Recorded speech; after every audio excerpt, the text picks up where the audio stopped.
Hello. So we are pretty much at the point where we're getting ready for final test fit. I've got the sections all segmented out and I'm working currently on sanding the edges. This one was actually printed vertical like this. This was good. Like here you can see kind of some of the imperfections that I gotta finish cleaning up. We do have some separation of the layers on some of them. I'm not super worried about it. I'll probably thinking about maybe filling it and then just sanding the whole object. As you can see, I have the resolution of the curves a little bit turned down. It's not a big deal. It's just really just to see if we can get it to fit correctly. And these sections will print in 4 hours, so I can do a whole wing element in a little over a day probably. So right now the goal is to clean all these up, and then I'm gonna take my dowel rod and cut it down to like basically 28 millimeter sections, because these holes are 15 mil deep. Actually, if I remember correctly, I might have, no, these ones are run all the way through. The end caps, which I have over here, are 15 mil.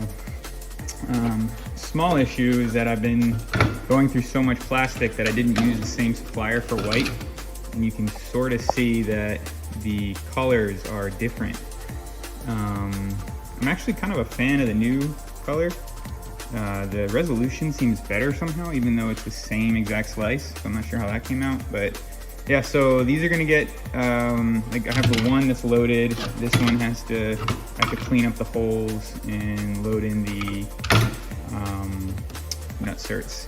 So yeah, that's the plan, is like I said, chop these down into sections, which I haven't really decided how wide I'm gonna go. And then I'm going to knock all these together, create the static wing element, and then I'll probably run to the auto parts store and grab some paint so I can paint them all.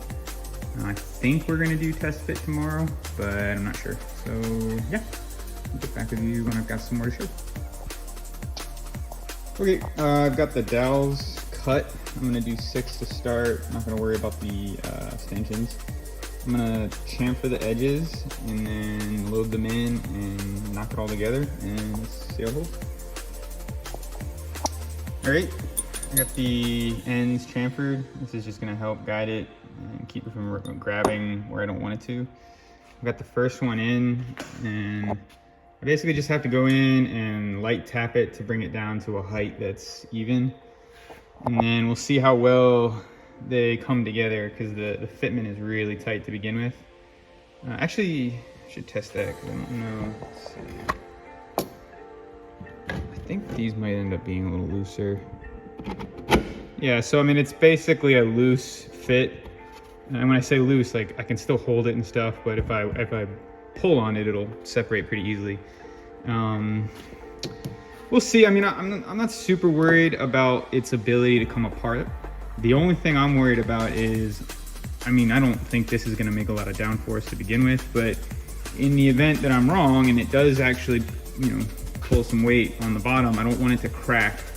And these should take care of that, because I'm actually not super worried about it cracking inside. The only place I'm worried about is right here at the joints, because they're just where it's weakest. So we'll see. I'm gonna snap a few of these together, finish the wing element, and then maybe do some light sanding. And maybe I'll throw some, I don't know, I guess something, grab some Bondo or something, and just kind of pack it in there. So yeah.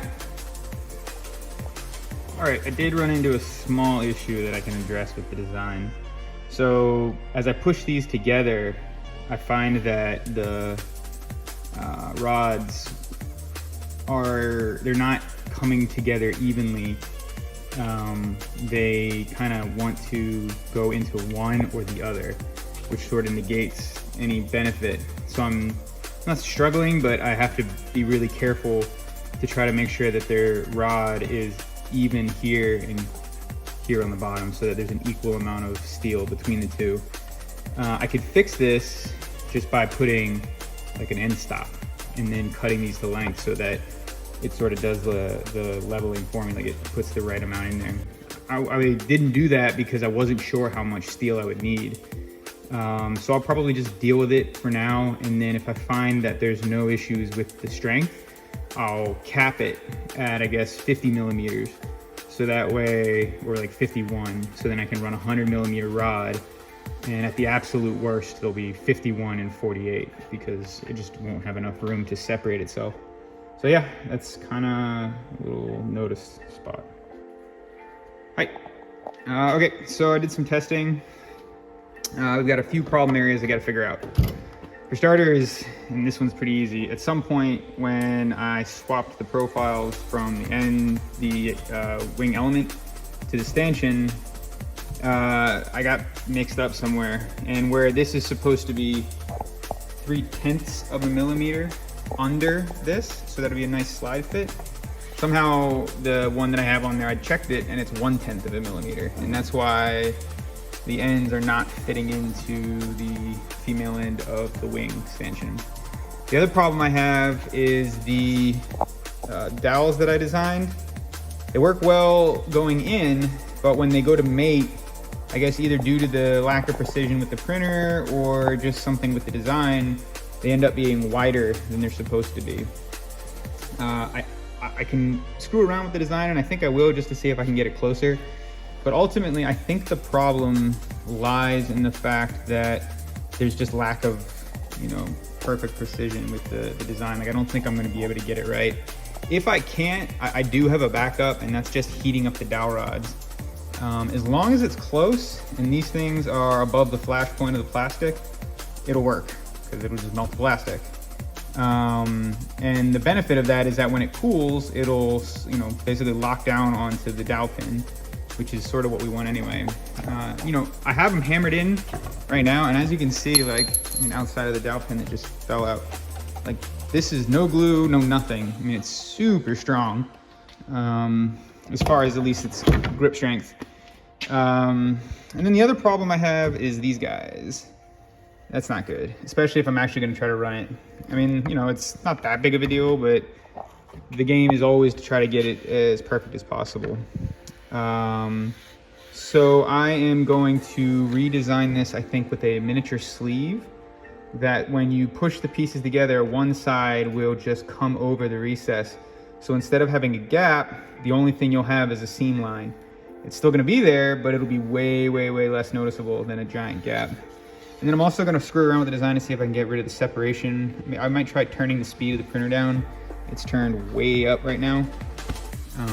So I think if I screw with that a little bit, I can probably get the separation. And then I'll check the slicer. I thought I had the resolution up.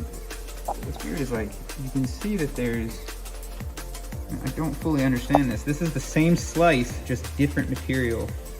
I'm not exactly sure how that managed to work out like that. And you can see it, I showed that on the other one, the stanchion. The stanchion print from filament to filament is completely different. It's pretty wild, because it's the exact same slice unless I missed something in the slicer. But yeah, so that's the plan. So just to recap, I'm gonna fix the gaps. I'm going to reassess how the dowels work, and I'm going to create that collar, but I guess that's fixing the gaps. So, yep, I'll be back with more, but we're getting there.